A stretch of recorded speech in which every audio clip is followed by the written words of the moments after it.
The tools are becoming more advanced, which means that good storytelling is going to be the thing that's going to set you apart from everything else. AI is being used for scripting, for shooting and producing movies. AI is being used for everything. Hollywood production is being transformed by artificial intelligence.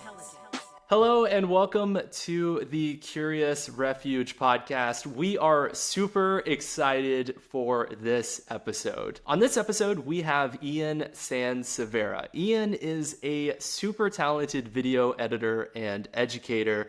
His video experience has led him to work with awesome clients, including Honda, Dell, ESPN, EA, and a lot more. You may know Ian from his YouTube channel, Learn How to Edit Stuff, where he shares tutorials on After Effects, Premiere, Runway, and other incredible tools. And he has amassed over 288,000 subscribers. That's amazing, Ian. More recently, Ian has taken a position as a senior video workflow architect at Runway, which calls itself a research company pioneering new tools for human imagination. We use Runway all the time. They're an incredible company. We actually presented alongside Ian at the Geneva International Film Festival a few months ago. That's kind of how we got connected.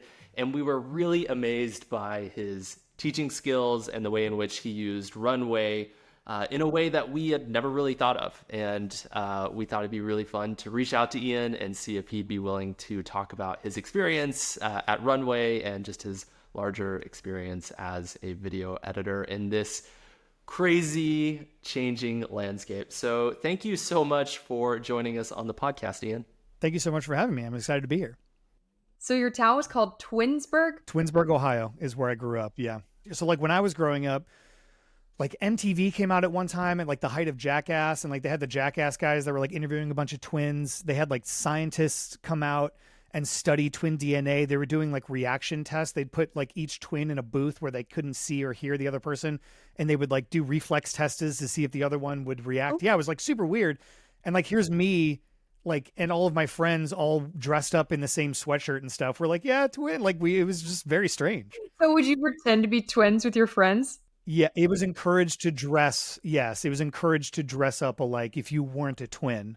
So that's what we did. Yeah. What an interesting town. So it was founded by twins and they just like ran with it. Yep, they ran with it. And every year for Twins Days, it's in August, largest gathering of twins in the world. And we have like a dedicated hotel in Twinsburg that you can only stay at if you're a twin. Because apparently twins like to date other twins so that they can like continue the twin thing. Cause like you basically have 100% chance of having twins again if you marry another twin. It's like a whole thing. It's a very deep rabbit hole. I don't encourage anybody to go down it, but. Was there like twin hazing towards non-twins in that city? During the Twins Days festival, for sure. Not normally, but like during Twins Days, it was, yes. I definitely felt like the minority at that point. Very fascinating. What an interesting place to grow up. So you were born there, raised there, like. Born there, raised there. A couple buddies of mine, we in like middle school, like very tail end of middle school, I met these guys that just love making movies and like sketch comedy films. And so we kind of like got together and we started making movies. And my buddy Aaron was the director and my buddy Vinny was like the main actor and the writer. And then there was like kind of this like hole for like who was going to work on the post-production side of things. And I was like, okay, that sounds pretty cool. I'll jump in on that. And then YouTube came around like early on in high school and we started posting our shorts on YouTube and we started growing pretty fast. I think by the end of high school, we were like kind of competing with Smosh at the time for like most subscribed sketch comedy channel. And so it's a long story, but like we made a prank at our high school. We filmed a fake music video for Nelly Grills, like on a green screen, like really low budget, like really crappy video. And we played it on our school's announcements because me and my friends were in charge of like producing the announcements. And we played like a prank and it got out of hand and it got picked up by CNN and MSNBC. We got so many hits to the website that was being hosted on BraveNet at the time. We quadrupled our bandwidth allotment for that month. We had to pay a bunch of fines.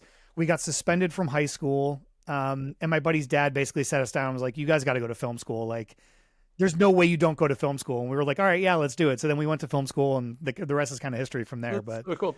So let's keep it going then. You go to film school and like, how did things progress to where you are now? Yeah, went to film school with those same guys. They dropped out like sophomore year, started doing their own thing, started their own production company, started taking on more commercial clients. They were filming short films, like short feature films and that kind of stuff.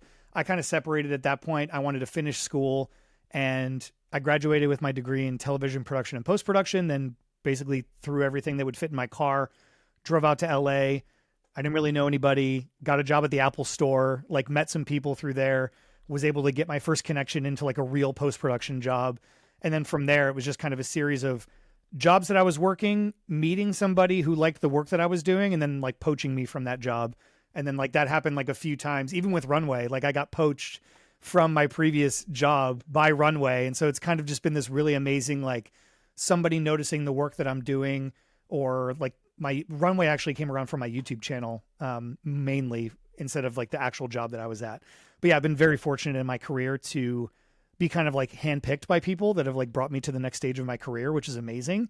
And I moved out to LA originally to edit film trailers, and I have not done that yet. So mission not accomplished for why I moved out to LA, but I wouldn't have it any other way. I think my path to get to where we are now is really unique and like very like strange and not traditional. So I'm happy about it. That's so cool, man. And I think it's so funny because especially like when I think about like where Runway really thrives, it's, you know, the pre-visualization, trailers and like coming up with concepts is exactly like one of the best use cases for AI technology right now. So it's like, oh, hey man, maybe you will be like making some awesome trailers. What do you think? Yeah, well, so funny enough, I've cut some trailers that are like not official trailers, right? Like if you go on YouTube right now and you search for Three Ninjas trailer, I did like a recut of the trailer that has way more views than the original movie does. And at one point they were doing a reboot of Three Ninjas, and one of the guys on the post team reached out to my wife on Facebook because I don't have a Facebook account, and he was like, "Hey, I saw your husband's Three Ninjas trailer. Would he be interested in like potentially working on the film?" And I got so excited, but then I guess the project fell through and they never ended up doing the reboot, and I was so upset because that's like one of my childhood favorite movies of all time. So yeah, so I have cut some trailers. They just haven't ever been in like an official capacity. So, but AI trailers, yes, for sure. I've done a few of those at this point, which they're very fun. That's awesome, man. I have so many questions like already off the bat, specifically as it relates to you, and feel free to hop in, Shell, if you have any other questions. But it seems like with your career, you know, getting in the car, coming out to LA, just putting yourself in a situation to land that big break, that first opportunity to get into a post house or like an editing role was really pivotal for you. So do you feel like location was really important, and like would you recommend that other people do the same if they're wanting to get into this industry? Not now.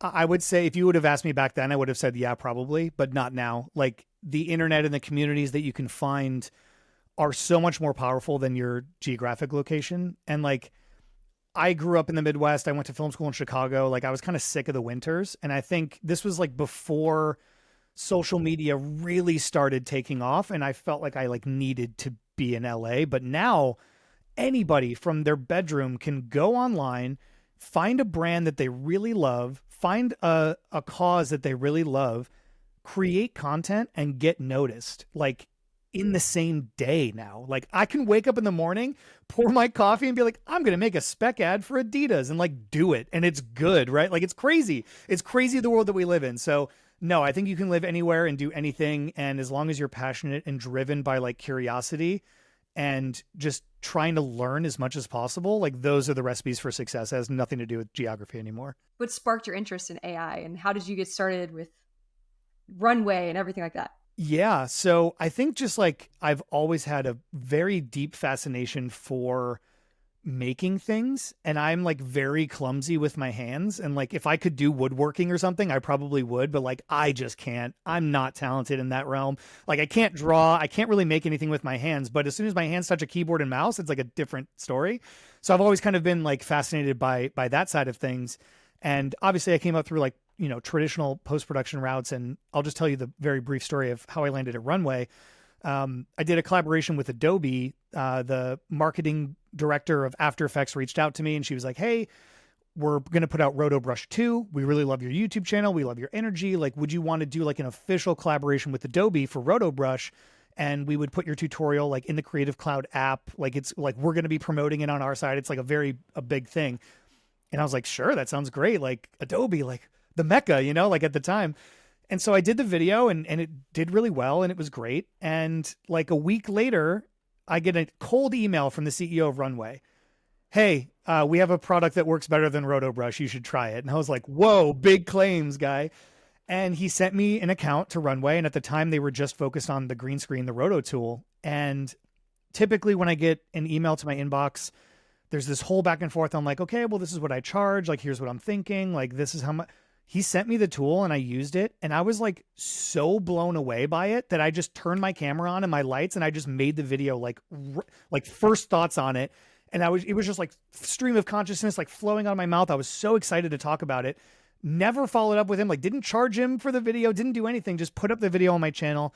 It did really well. And in my excitement for like discovering this new technology, I wrote like 3 pages of notes on how to make green screen better and just sent it to the CEO.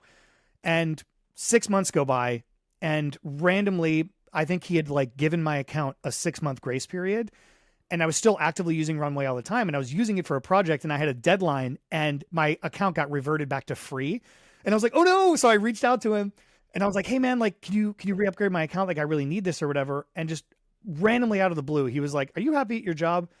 And I was like, no, I'm actually like on my 3rd interview with another company. Like, I'm actively trying to leave. I think I'm ready for the next step. And he was like, if I can get you a contract before they do, like, will you come work at Runway? Because we could really use somebody with your expertise.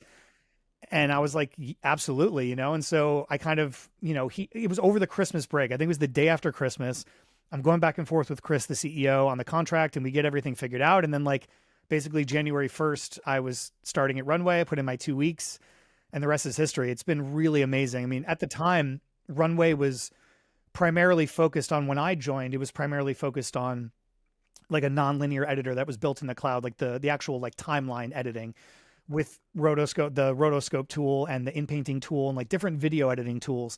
And through that exploration, we kind of started developing other tools and it was like, cool. Like we have this like text to LUT thing. And then we have like this like depth of field thing. And then we started like experimenting more. And then Gen 1 was born and then Gen 2 was born. And it like completely changed the direction of like what we were all focused on at Runway. And I think for the better, it's been such an amazing transformation just to kind of see in the 2 years that I've been there, where it was when I started and where it is now. It's wild. It's moving so fast. So to go back to the earlier question, in the most long-winded answer of all time, I think I've just always been interested in tools that can enhance and augment creativity in ways that I was never able to do it myself. Like, I can't animate, I can't draw, but like I can prompt, right? And I know how to use these tools and like I can make really amazing things. And I think I just wake up like a kid on Christmas morning every day with like new things to learn and new things to discover. And that's like always what I'm chasing at any career thing that I'm trying to do, is like I have to be excited by it.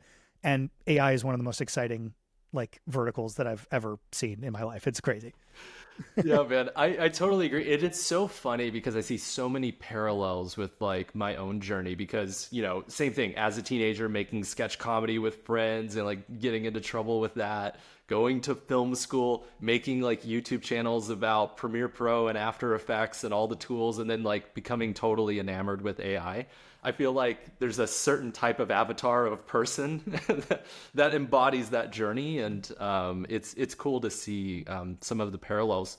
I guess before we start jumping into all of the stuff that we could talk about with Runway, and I want to get to all of that great stuff, I have a few questions specifically because it was really cool to see how your work on your YouTube channel opened up a lot of opportunities for you, and I think that is a really underexplored aspect of the creative journey that people maybe don't look for as it relates to, getting found or having that big break.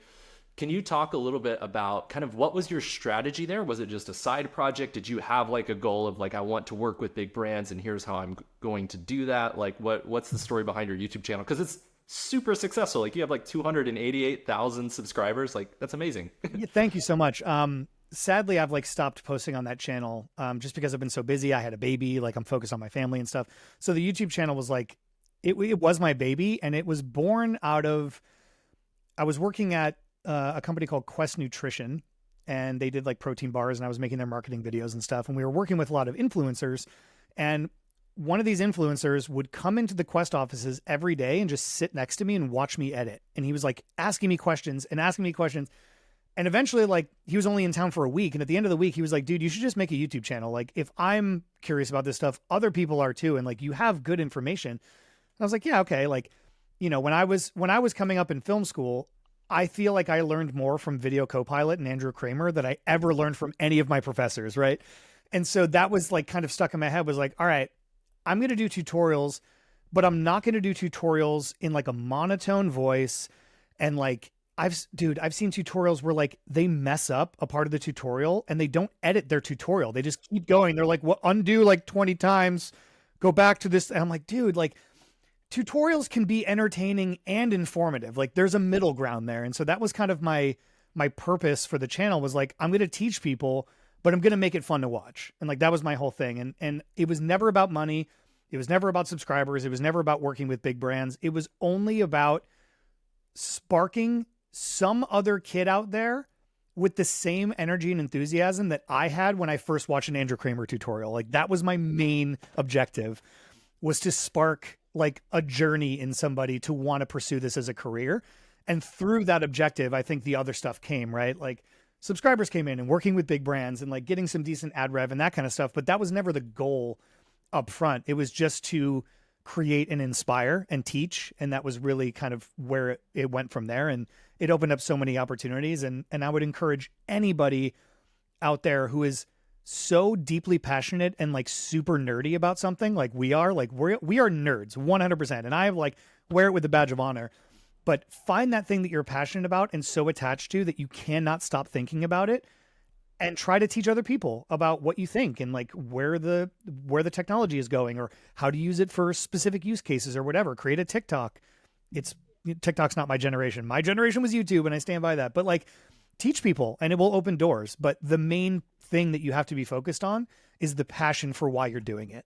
And if you don't have that, then you don't have anything, in my opinion. It's so good. I feel like you're speaking Caleb's story too right now. It was meant to be. We're meant to be on this podcast. Yes. It's so funny. One of the highlights of like my entire like professional life is I got to meet Andrew Kramer at NAB in Vegas. It was awesome. And I was chatting with him, and he was like, hey, I saw your tutorial this last week. I really liked it. And I was just like melting. I was just like, this is the best thing ever. Dude, yeah. One day I was randomly like working, and I got a Twitter notification, and it said Andrew Kramer followed you on Twitter. And I was like, I started hyperventilating. I was like, is this real? What's happening? I like tweeted about it, and people were like, who's Andrew Kramer? And I'm like, no. Like the whole reason I'm doing what I'm doing is Andrew Kramer. It's so funny. Oh God. What's up, guys? Andrew Kramer here from videocopilot.net. Yeah, exactly. It's like, I want that to be my text tone or something, like, every time. Exactly. He should be on Cameo, because I have like about 50 friends who would just love to have a birthday message from that guy. Same. And it's funny, they were like, one of the companies that I was interviewing with before Runway was Adobe, funny enough. And the marketing director at Adobe is like really good friends with Andrew Kramer. And she was like, yeah, you know, we could fly you out, go get dinner with Andrew. And I was like, stop trying to sweeten this deal. Don't you dare. Don't you dare. But I'm so glad I took the chance on Runway, because like in this, like Adobe, obviously what they've done for, and this is me speaking as Ian, as the creator and not anything about Runway, but like Adobe, amazing what they've done for the industry and like kind of how they've turned. But in this new age of AI, you have to be able to move so quickly and so fast. The technology is like rapidly evolving and like it's being discovered and all these things. And when you have a company that's like multiple thousands or tens of thousands of employees, things just tend to move a little bit slower as you get to those kind of things. And Runway's a small company. We're less than 100 people. And we just, you know, we're developing the technology. We're able to put it into our product very, very quickly. And we're able to be like flexible and nimble. And for my brain and how I like to work, like that is the best place for me to be. I think I would have been terribly unhappy at a company that moves slower than we're moving at Runway, which is like lightning breakneck speeds. And I think that's my sweet spot. I think that's where I like to exist. And so I'm super, super glad that I took the chance to come here, and it's panned out so far. Well, and it's wild to me how quickly Runway has changed. Like you said, I kind of knew them as this kind of online creative tool suite for video editing, which they very much are. But over the last year and a half, they've really become the pinnacle of, curated AI storytelling brands. I think like the easiest comparison for me is like what Vimeo was for filmmakers in that kind of early 2000s, 2010s sweet spot, when like getting a staff pick was like literally like the biggest achievement anyone could ever have in their career. It feels like Runway's starting to embody that kind of avatar for this like next generation. Totally. I 100% agree. And I fundamentally think it comes from our leadership. Like the founders of this company are so cool, and they're just like so smart, and they fundamentally believe that like experimentation is the thing that will get you to the next stepping stone, and that the only thing constant is change. And the CEO talks all the time. He's like, as soon as we get complacent is when like it'll plateau. Like we need to be constantly researching like new frontiers and new ways of doing things and new workflows and new designs and new UI interactions and new ways to, and like it's okay if you work for 2 weeks on something and it doesn't pan out and you throw it away and you start over. Like that's fine. And that's the mindset here. And it's just so cool to be around 60 other people that all think and work like that. And it's just a constant barrage of just like, whoa, I never would have thought about that. Or like, oh, whoa, if you combine these two things together, you get this outcome. And like, how can we somehow leverage that for like the things that we're working on? It's just like all the time. It's just go, go, go. And it's really cool. But I think the culture of Runway for sure is being paved from the leadership. And obviously I work here now, and so there's like some sort of bias for me saying this, but I've worked with a lot of people and I've worked at a lot of places, and Runway is like very special. There's like an energy here that's just different than any place I've ever experienced. And it's just really cool. I love what we're doing. That's wild to me because you also work remotely, right? Like you don't go into an office for your work. So that energy you feel is through the internet. Yeah, it's through the internet. And I'm really lucky. Like my direct manager, his name is Jamie. He's the creative director at Runway. He trusts me a lot, and he gives me a lot of like autonomy and creative freedom, which is great. And so him and I have a really great working relationship. And like, at the beginning of the week, I understand what needs to be done, or like what needs to be done on the marketing side, or like talking to the engineering team, or, I jump on a lot of sales calls and demo the product. I do like webinars and stuff. And so I kind of understand like what needs to be done. And I have a lot of creative freedom and flexibility to do that. And again, that's one of those things that just works really well for me. I really don't like to be micromanaged. So as long as I understand what needs to be done, then I can just kind of, break free and do things. And sometimes it ends up working out. Sometimes it needs some correction. I'm curious, you were saying that there's this kind of need to like always be innovating and evolving. How are you managing that? Is that a challenge to keep up with? I'm sure it's exciting. Is it also like sometimes a lot? No, because I think it comes with this like asterisk of it's okay to fail, and like fail fast and fail forward. Right. And so nobody's ever afraid of like the pace of innovation. It's very accepted that like, we're going to try some stuff and maybe it's not going to work, or we're going to try something and it's going to create Gen 2. Like, those things happen, and it kind of comes around. And so, yeah, I don't think it's exhausting. I think it's keeping the job more fun. And like, I've been at Runway for 2 years. My 2-year mark was on January 18th. And at this point in every other job that I've ever worked, I've been bored. And I am not bored here. Like, it's just every day, every week is something new and exciting that's like pushing the limitations of where technology currently exists for like the world. And when you put it into perspective on that frame, you're like, holy, like that's crazy. So yeah, it's still very, very exciting. What does it look like for you showing up to Runway? Can you walk us through like a day in the life of Ian at Runway? Yeah. So I'll go backwards by like 2 weeks or so. One of our engineers, Naveen, randomly messages me, and he was like, hey, I figured out how to get multiple motion brushes working on the canvas. And it's like, okay, let's go. So, you do some trial and error stuff. You run a bunch of images through, you use it, you kind of scout for bugs, you figure out where the points are that are breaking, you kind of help tweak the parameters a little bit. And then the engineering team works their magic and they get it into the app and we start using it behind the scenes, like before we get it ready to launch.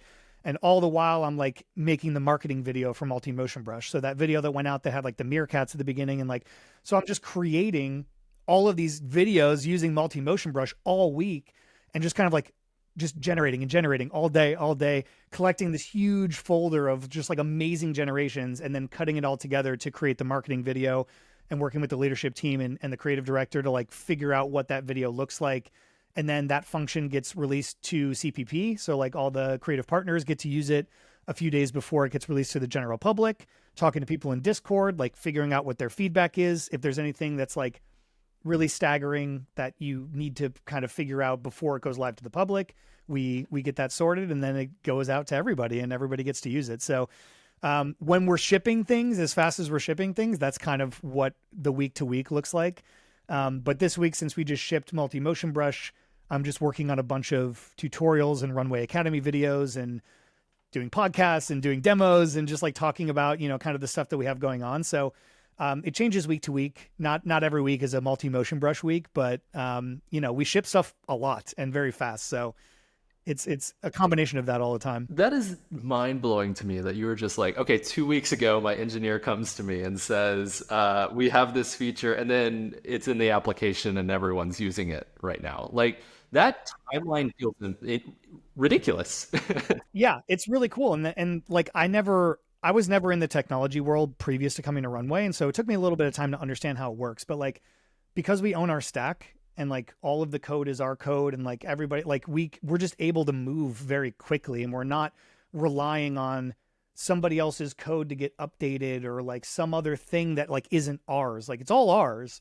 And so that makes it very easy to move quickly. And we have like everyone on the team is as passionate as I am about what I do. Like they're equally passionate about machine learning, or like, cloud security, or, front end engineering, back end engineering. Like everyone is just so stoked to be at Runway and like be doing what they're doing. And it's just creating such a cool, like very tangible feeling to work at a place like this. That's so cool, man. I have a question, I guess, to revert a little bit. So you were talking about your boss is Jamie, creative director at Runway. And I think one of the most astounding aspects of the Runway brand is how really beautiful and captivating it is from a creative direction standpoint.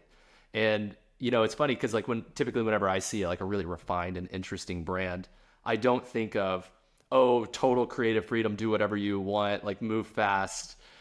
I like, are the artists on your team like just like the best, most amazing world-class artists in the world? Because like the creative output that you guys have and the quality feels like it would take a long time to get stuff out there, but you get so much out. So I'm so curious about like what that process is like for you guys, and like, how flexible is the brand for you as a creator in it? Yeah, that's a really, really good question. I think based on what we were talking about before, which is like the only thing constant is change. Like even the brand, is kind of changing over time, and from week to week, month to month, we're kind of focused on different things. And, right now specifically, we're kind of like looking at the brand and we're like, all right, well, how can we start making stuff that isn't your typical like AI generation, right? Like you look online and you see people doing like apocalyptic, like robot, like thriller, sci-fi. Like how can we bring more artistry into it? Like how can we make it more artistic? And we're constantly thinking about that kind of stuff. And, I'll be the first to tell you, like, again, this is Ian as Ian and not Runway representing, right? Like sometimes even I want to make things that aren't on brand, and the flexibility, which is really nice, is like Jamie will be like, hey, love that video that you did, but maybe like you should post it on your own accounts because that's like more of your style than the brand style. And like, that's totally fine and totally acceptable. And so, yeah, it's a moving target. And I think we're just searching for things and reaching for things that inspire us in the moment. And we're never getting complacent, and we're never like settling into a comfortable place, because the only thing that's going to matter is if you're like constantly a little bit uncomfortable and you're like pushing the boundaries constantly. And that's really what everyone here is trying to do. And so that's what we're doing with the art direction and the creative direction. That's what we're doing with the product itself. And I think it works. I think it really works. And it doesn't work for everybody. And the recruiting team and the leadership team at Runway are so specific about the people that they're hiring not only being a good like artist fit or engineer fit or whatever fit, but also a good cultural fit for the company. Like, are you going to mesh well with your employees? Like, are you going to be able to be a super nerd in private with these people and like cultivate friendships and relationships like within this place? And so, yeah, they really focus heavily on it being the right person for the job and not just somebody who has the right skills. And that kind of like translates down into everything, I think. That's so cool, man. And I think it's really interesting that you bring up recruiting, because I saw recently an announcement that Nicholas Newbert had joined the Runway team. And, you know, for me as an AI fan, I feel like he might be the best AI art director in the world based on like the quality of output. It felt like the most synergistic, for lack of a better words, like combo ever. And I was really excited for him and for Runway whenever I saw that announcement.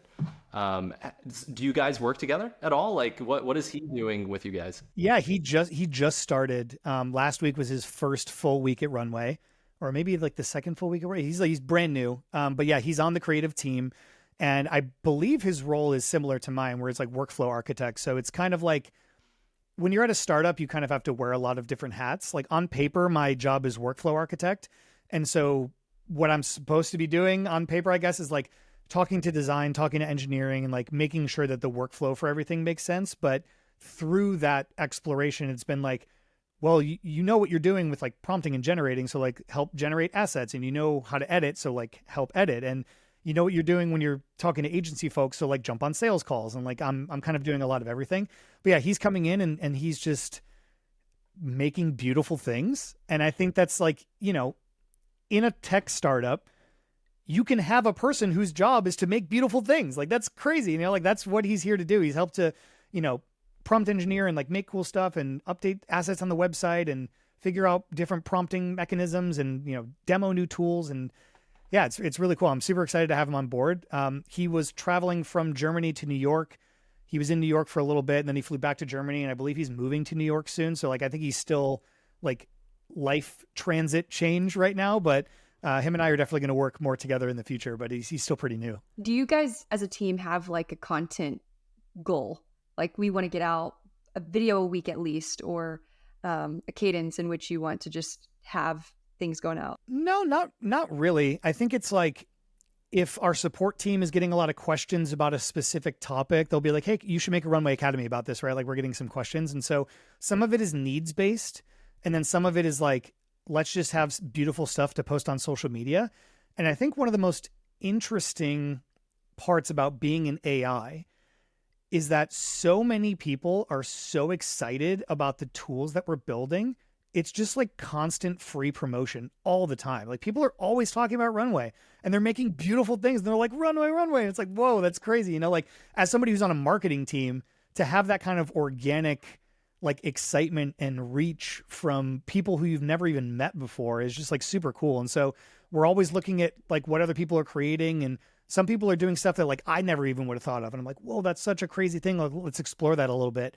So yeah, there's no goals other than to wake up that day, try things that are weird and experimental, and like try to put your best foot forward for everything that you do. And that's kind of the metric that we operate on here. And again, it's working for us, and it's just super exciting. Just like throw spaghetti at the wall, or turn your fire into spaghetti through. Yes, correct. Which, by the way, the Yule log video, fantastic. I love it. We did one as well. It's very fun. It's so fun. Caleb and I were up till like 2 a.m. just prompting. It was too much fun. So I want to transition things a bit from talking about Runway kind of as an awesome brand to more talking about artists and how they interface with Runway. So there's many different angles in which we could take this conversation. Maybe we'll save some of the technical stuff towards the end, because I think you have some really interesting insight given your background and your role there. But first off, you know, the Runway 48-hour film competition, round 2, is coming up here in a couple weeks. And I think that a lot of people that listen to this podcast are likely interested in competing in that competition. So I'm really curious, especially as someone who is living inside of Runway's application and, testing these tools constantly.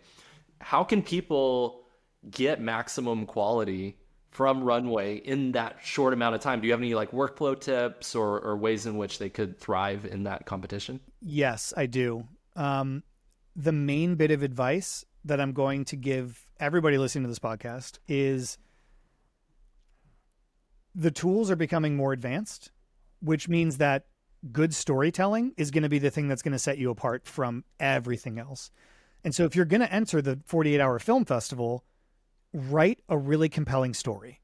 And don't use ChatGPT to write your story. Like, think of a story, like use ChatGPT as like something to bounce ideas off of, or like, hey, can you help me rework this? But like, tell a really compelling story that's personal to you, that's interesting to you, that you can work for 48 hours straight on like one idea and feel really proud at the end of the day when you get it.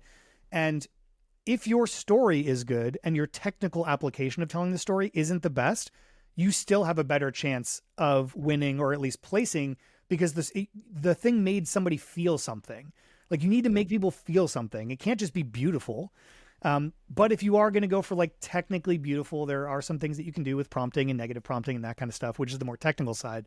But the advice that I'm going to give is compelling story. Like, your story is going to be the thing that's going to win the competition for you. And how would you coach someone in becoming a better storyteller, like becoming a better writer?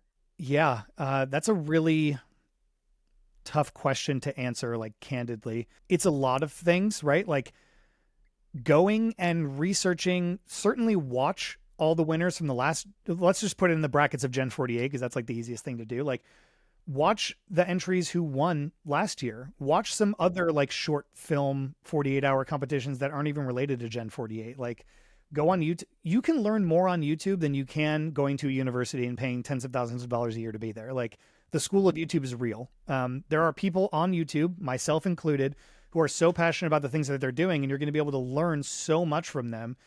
And the thing that I love to tell people, and that I used to say in all of my tutorials, is don't just copy what I'm doing. Use the techniques that I'm teaching you to amplify the thing that you care about, right? Like, don't just make this cool 3D parallax thing that I'm working on. Like, take this information and translate it into something that you're passionate about. And there is a cultural kind of like stigma of like, you need to grow up and you need to make money and you need to be a doctor, you need to be a lawyer, you need to be this, you need to be that. And I fear that there's a lot of kids out there, and frankly adults as well, that have taken a job in a career path that they never wanted for themselves. And like, what I would just love to get out there, and the message that I want to get out there, is follow your passion, because the passion is the thing that's never going to go away. And if you're passionate about filmmaking, spend every waking moment of your life, or at least the 48 hours for Gen 48, like doing as much research as possible to make your idea shine. And so, yeah, there's not one way to coach somebody, because everyone has their own way of doing things. And like, I think I'm realizing that more now. I have a 3-year-old, and I'm trying to teach him how to do things that I would do it. But like, I can tell that he wants to do things his own way. And you can't really, like, I can teach you technically how to edit in Premiere and After Effects or whatever, like exactly how I do.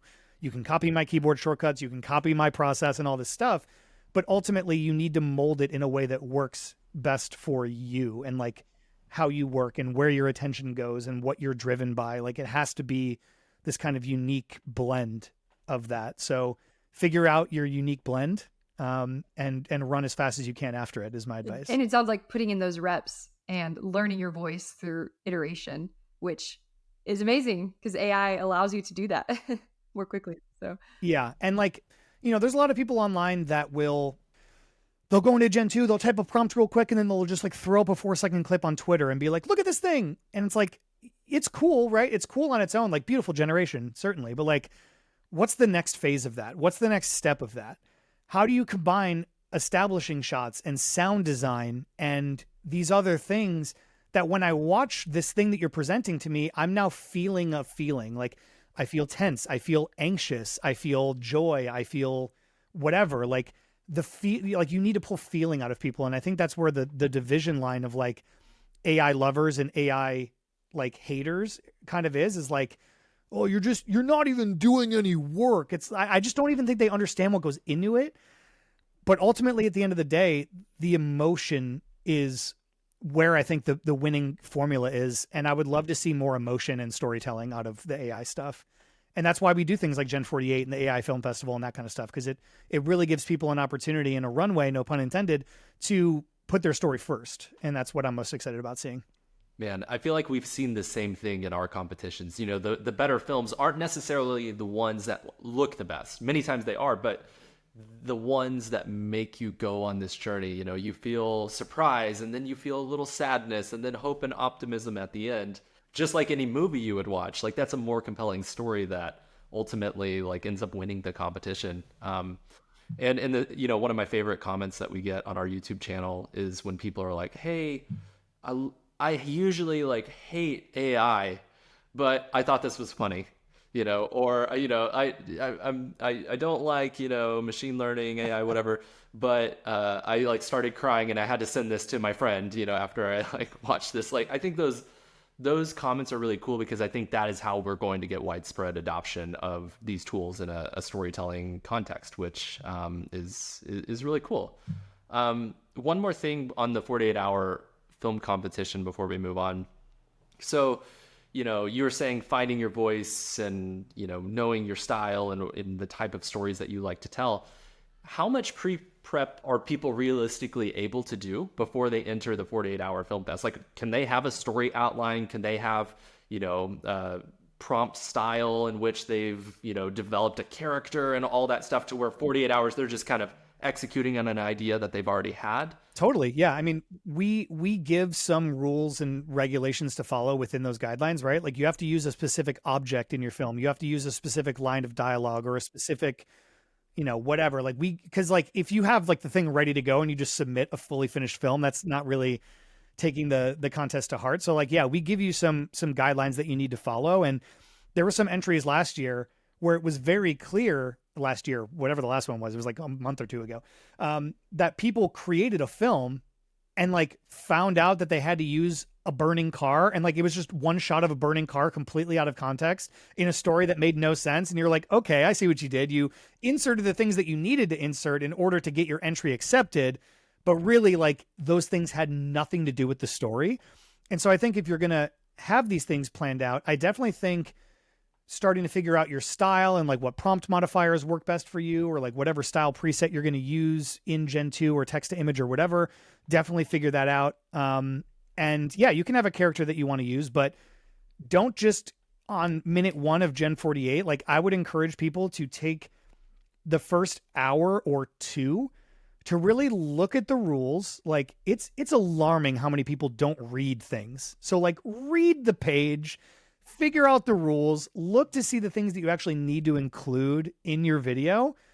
And then when you have 46 hours remaining, then you can start generating. But like take the first 2 hours to understand how these things are going to fit into the narrative that you may have already come up with, and be prepared to pivot the narrative and fit it in so that it actually makes it a meaningful addition and not just some like random throwaway thing that you're just adding for the sake of getting it accepted. That's great advice, man. I really appreciate that.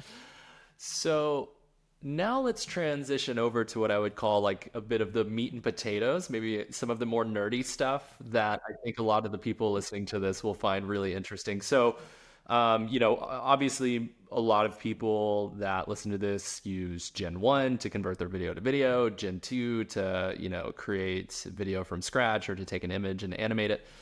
Do you have, maybe let's start with video to video. Do you have any practical tips for people using Gen 1 to increase the quality and, you know, just make the videos better?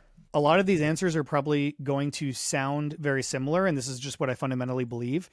Runway is really unique and amazing because we have 30 different tools that you can leverage to create video. It's not just text to image or text to video or video to video. It's like a whole suite of things. Like, you know, people are like, oh, well, I can only get 15 seconds out of Gen 1. It's like, yeah, but if you run that Gen 1 output through super slow-mo and you use frame interpolation with AI, you can slow that video down to like 45 seconds or whatever. You can get more out of it. There's things that you can do in Runway, like use the whole palette of colors that you have. And so for Gen 1 specifically, I found really good workflow of taking a screenshot of like within the first like 20 frames or so of your video, taking a screenshot of that video, running that screenshot through image to image, styling the screenshot, and then using that image prompt on your video, and it just will look better every time, because it's like you're matching up a style reference and a prompt with something that like you can overlay it over the original video and it will look the same. And so doing little things like that will help you get like better temporal consistency out of your videos.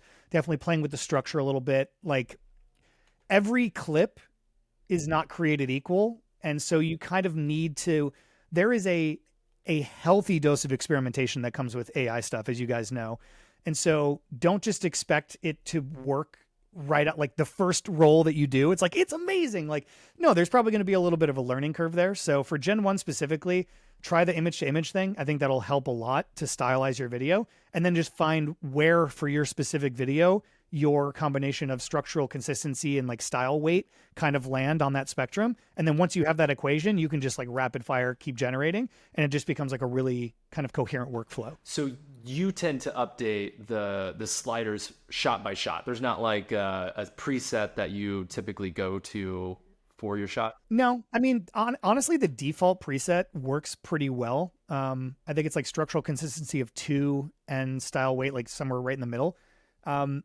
If I really want my video to look like my video, just stylized, I'll drop the structural consistency to 0. But like for groups of shots, like if I have footage that I shoot on my iPhone all at the same time, like in my own house, I think I did one where like I lost a sock in the dryer and I did this whole thing where I like fall through a portal or something. But like I shot that all at the same time, and all of the settings for that video worked on every single shot that I did because it was the same lighting. It was the same everything. And so the settings kind of copied over. But if you're like have a mixed grab bag of stuff, like stuff that you shot yesterday and stuff that was shot on an A7S instead of an iPhone, like there's going to be different things that you have to play around with depending on the camera that it came from and like the lighting conditions, and all of those things, like from a filmmaking standpoint, still need to be considered.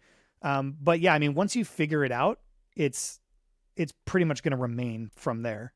That's great. And I think that's like an appreciated aspect of creating linear stories is that consistency from shot to shot. I think one of the problems that I see with AI video is that you can tell that they're being a little generic with their prompting. And so like, the color grades will be slightly off, or, the depth of field from shot to shot just feels a little like it was shot on a different camera. And that tends to bring out the viewer a little bit. So I think any tips to keep that consistency is so helpful. Figure out something that works for you. I mean, specifically in Runway, every image model has its own way of doing things. Specifically for the Runway side of things, I think you're going to get the most success by prompting for what it looks like and what it is, right? And so I say what it looks like is an extreme wide shot photograph of. That's what it looks like. And then what it is a beautiful snow-capped mountain range in Chile, right? Like that's what it is. And so it's a combination of those two things. Runway operates really well with traditional filmmaking terms and like things that you would hear like on a film set or like that are part of the cinematography universe. So definitely go for that in the Runway side of things. But yeah, like an impressionist oil painting of is what it looks like. A cup of coffee is what it is. People tend to copy and paste like the most obnoxiously long prompts from Reddit and like throw it into every image model expecting to get really amazing results. And that's just not how it works. Like cut down on all the jargon, like cut out all of the words that like are just taking up space in your sentence. You can get pretty far down the line by just comma separated values. Like you're inputting it into a machine. You don't need to be like, imagine a scene. Like you don't need to do that kind of stuff. You can just say like, cabin in the woods, midnight, starry sky, cool color tones. That's all you need to say. And so I think not overcomplicating things is probably a big one for most people to understand. And when somebody hears the term prompt engineering, they kind of get like, they shiver a little bit. They're like, what does that mean? But yeah, you're just trying to explain what you want in your head. And what I love most about Runway is that we've created a closed loop of experimentation that if you don't know what you want, you can run it through like a few different tools and eventually you're going to get there where you start off in text to image and then you're like, oh, let me go to image variation. And it'll just like give you variations of that image. And you're like, ooh, I really like this composition, but like, I want it to look a little bit different. And then you run it through image to image. And then you're like, oh, okay, cool. Finally I can make a video now. And then you make your video, right? So there's this nice little loop of being able to get from A to B very seamlessly. But yeah, I mean, this goes back to the how do you teach somebody thing too. It's like people are going to prompt differently. Like all three of us are going to prompt for the same thing differently, and it's all so subjective. And Shelby's going to like what Shelby likes, and I'm going to like what I like, and Caleb's going to like what Caleb likes. And that's the beauty of it. Like, I don't need to make something that both of you like. I can make something that I like and that's compelling to me. And I would just urge everybody to kind of follow that instinct and not do something for the sake of somebody else. And that's the beauty. Yeah, and I think that's really helpful, especially like, thinking about the prompt differences inside of Runway, because in other applications, you might prompt the opposite, where you prompt the composition first and then prompt in the style. That's a really helpful tip, honestly. We did a Runway Academy on it recently as well. So if you want to learn from me some more, we just did one of those. And anyone watching this video, we'll link in the show notes, links to everything that Ian's been talking about. So I want to kind of begin to wrap things up. I know we've been chatting for quite a while here, and I appreciate you taking I can keep going. This is fun. This is my whole life. So yeah, I love geeking out about this stuff. I feel like, it's like a part of me that gets to be unleashed to the world. Definitely. When I move back to LA, we'll have many beers over it, and we'll talk about everything. I love it. So let's talk about Runway, because I love that you brought up the fact that Runway is so much more than video to video, image to video, text to video. There's a suite of tools that are incredible, like the new text to voice and voice cloning. Like those are really helpful. It saved me a step of having to go somewhere else. So thank you for that. What are some of these kind of underappreciated tools at Runway that you think a lot of the people listening to this might be able to use in their workflows? Ooh, that's a really good question. Let me open my dashboard and look at the tools. There's ones I go to all the time that like people are like, what? You use that? I use super slow motion all the time, like on pretty much everything. Like I'll just run it through slow motion. Even if I'm speeding it back up again in my edit, like I'll just interpolate it a little bit more with that slow-mo and then bring it back in, because it just helps things look a little bit crisper sometimes. So that's a big one. I think my answer for this is probably going to rely a little bit more on my filmmaking background, where like I view everything as an exploded composite, like all the time, right?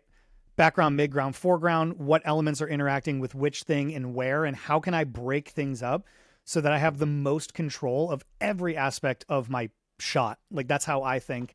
And so the combination of being able to generate in Gen 2, take that video, run it through green screen, extract your subject, take that same video, run it through inpainting, create the clean matte, bring it into something else, like whether it's Runway or another editing application.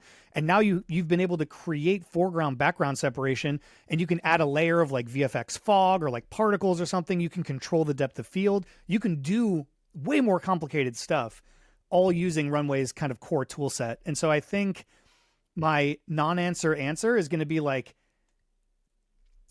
I like to say this when I explain the Runway. Like I remember very distinctly in middle school being very embarrassed, where it was like, if I have 4 colors, like how many combinations of these things can I do? And I was like, oh, 4 times 4, easy. And they're like, no, actually it's like 4 to 2, 4 to 3, 4 to 4, 4 to 3 to 2. Like it's a component, like exponent of whatever it is. It's like not the right answer. And so that was a horrible way of describing it. But essentially, like the way that you combo tools in Runway is like, you're going to get such different stuff every time. And it's like so unique the way that you run it through its process. And so the non-answer answer is, I feel like every tool equally inside Runway is both utilized and underutilized at the same time. Because a lot of people think that like each tool is only the tool, and they don't think that like, oh, you mean I can record a nerf, train a nerf in Runway, create a camera path inside the nerf, and then run that through Gen 1? Nobody ever thinks about that, but it's like, yes, of course you can. And those people that discover those things are like, that's where you start to see really cool stuff where you're like, whoa, how the hell did they do that?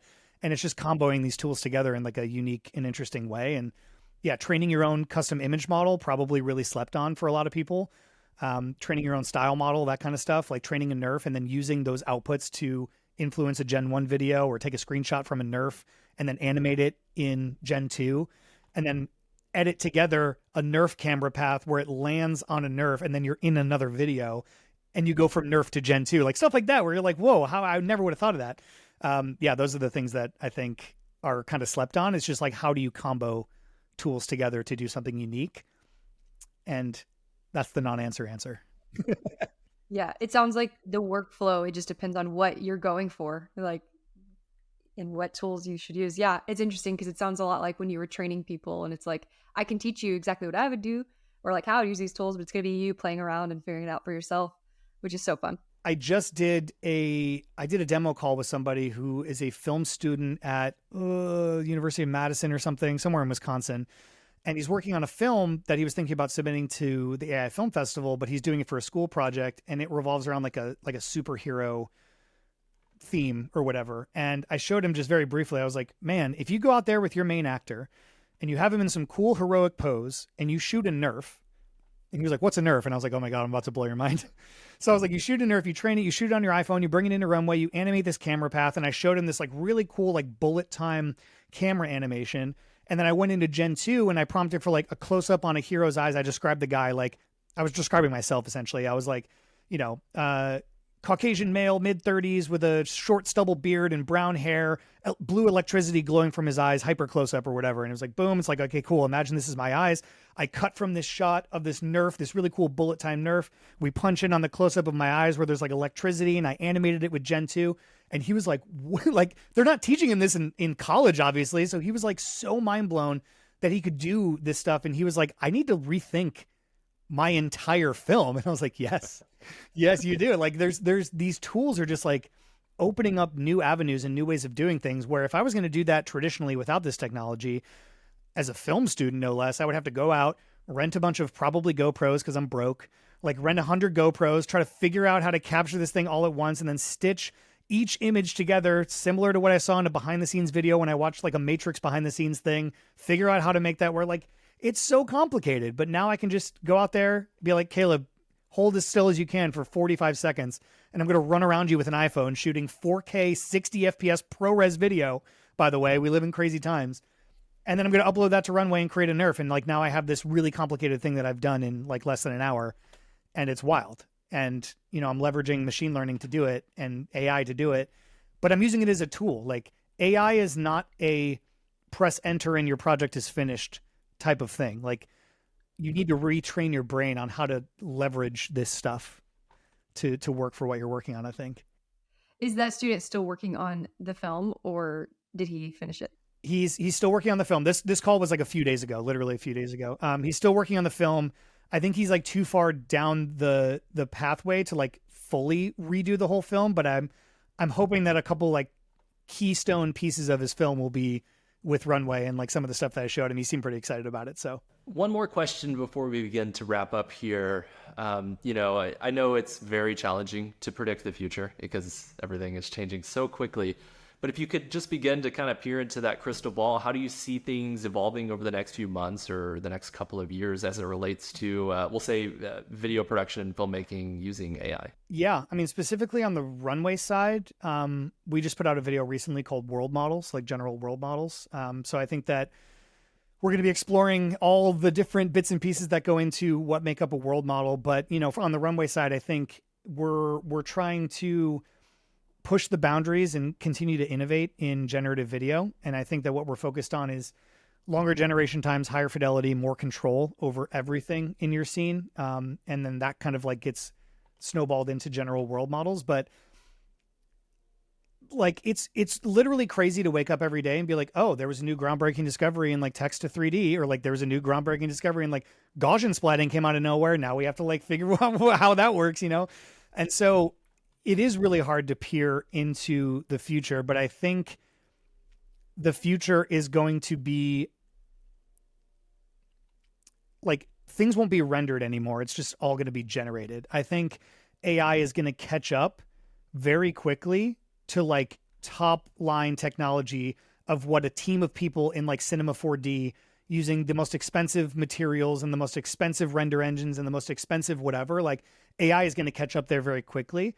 And it's going to lower the barrier to entry for a lot of people. And I think one of the coolest things about Runway, like when I first started, I was like, I don't need to worry about like my CPU or my GPU or my RAM anymore. You mean I can rotoscope from like the internet? Like that's insane to me, right? Like I'm on a Chromebook that's like like can't charge itself past 5% battery, and I'm rotoing like pretty intense shots, right? Like on this thing.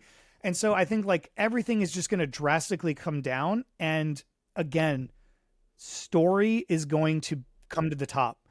Somebody who has an amazing story to tell that never had the like technological means to do it. They couldn't afford the super expensive computer. They couldn't afford a subscription to XYZ thing. Like all of that's going to go away. And so I think we're going to start to see like a new era of storytelling, and it's going to come in all different forms, all different styles, all different everything. And I'm just super excited for the future of storytelling, because I think that that's going to be the most compelling part about all of this stuff at the end of the day. I totally agree. And it's cool to see that some of the better stories that are being told using AI tools are coming from people who would not have normally been able to tell a story before this revolution happened. So it's really cool. And I love that Runway's just been at the center of empowering people in that endeavor. So it's very noble. It's very cool. It like goes beyond just a tech startup. Like it really is like pushing the art world and human expression forward, which I think is just really awesome. I would love to take credit for all of it, but it is such a team effort. Like everyone on the Runway team, shout out to them, shout out to the leadership team. It is such a massive team effort over here, and we agree. We think it's really awesome, and we're glad that you guys are leveraging it and also teaching other people how to leverage these tools as well for their creative and storytelling journeys. And shout out to you guys for what you're doing, because it resonates with me, right? Like as somebody who's very similarly came up on that path. So I'm really glad that you guys are doing that, specifically with a focus on AI. I think it's super Thank you important. so much. That's so kind of, well, quick question. Should we do a collaboration at some point? Runway? Yeah, of course we should. What do you mean? Film competition? Yeah, of course we should.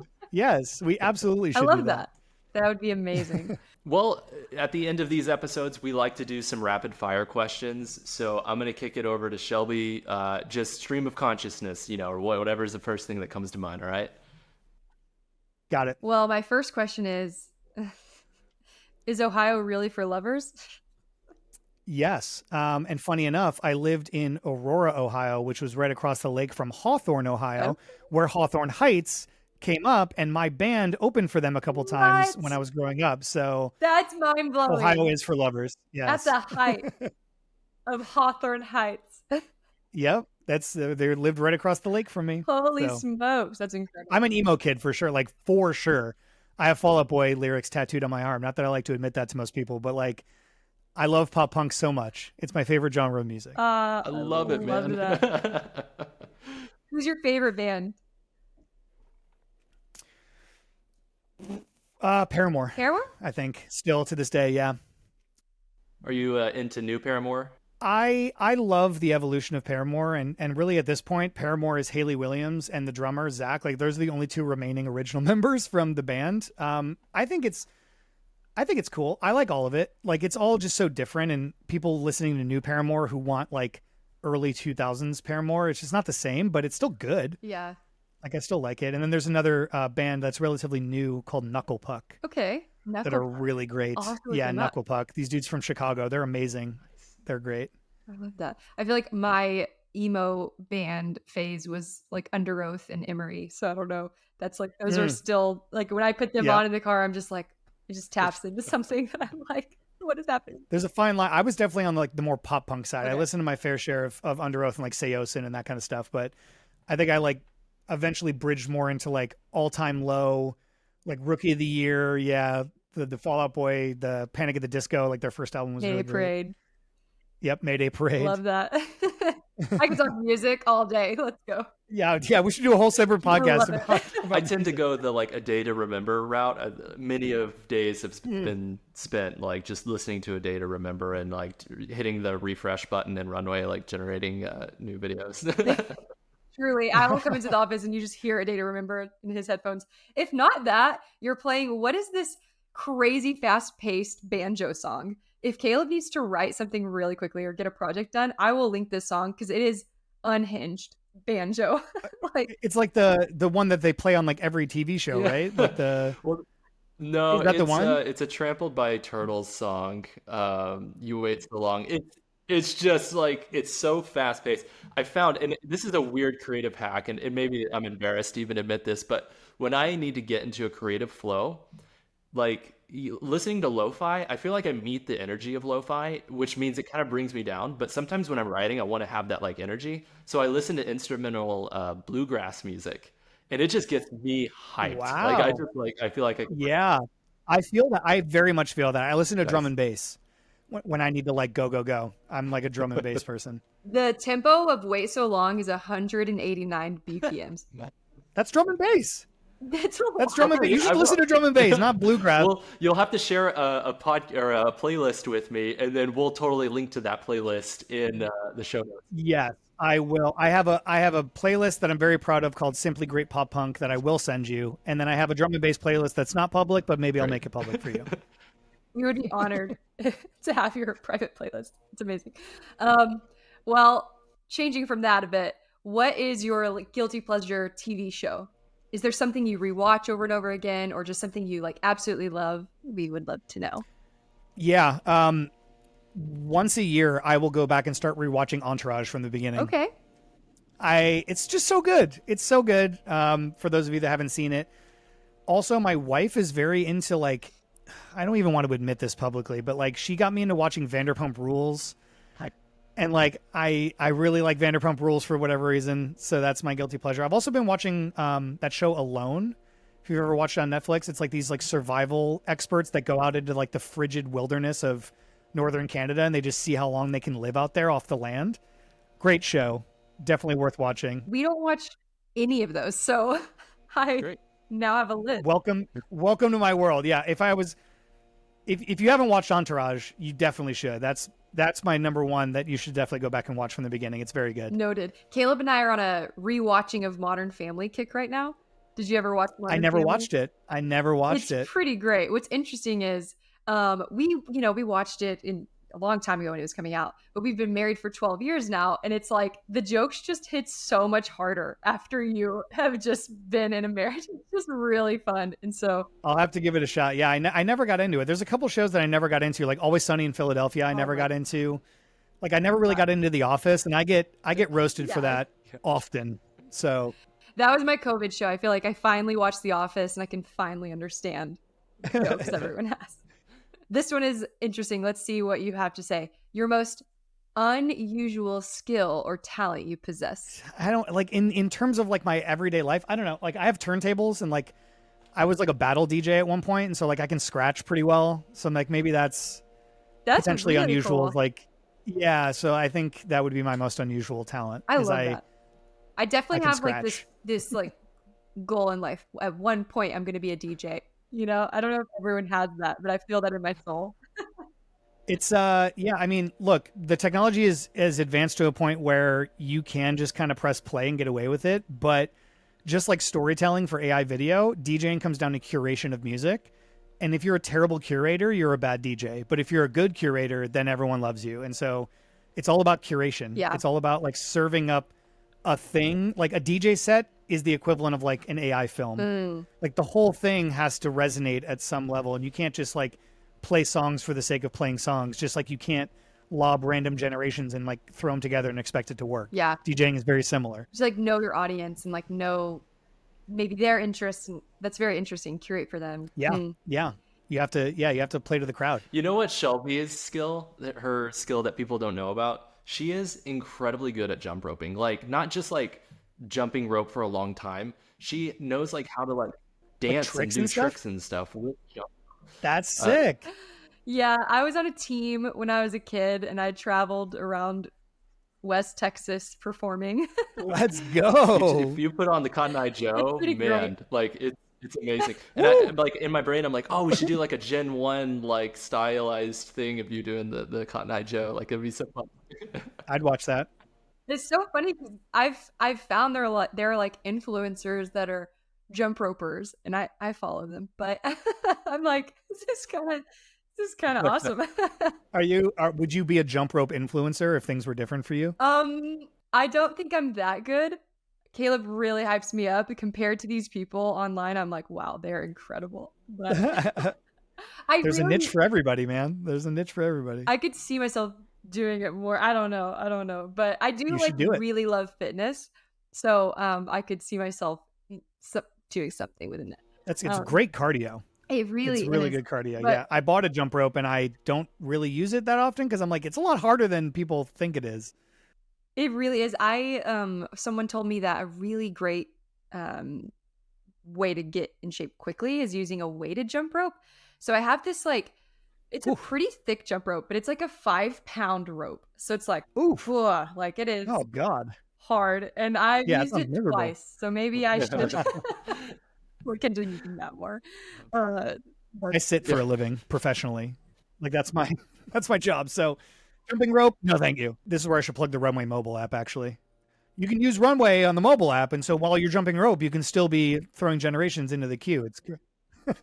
Well, I think it might be time to land this plane on the runway here. So, but well done, sir. Well Ian, done. where can people go to learn more about you and then to see some of these like interesting things you're doing with Runway, whether it's like some of the videos that you talked about or the Academy? Would love to know how we can direct people your way. Yeah, definitely follow Runway on all of the social applications. We are mainly active on Twitter. That's where you're going to see the most up-to-date stuff.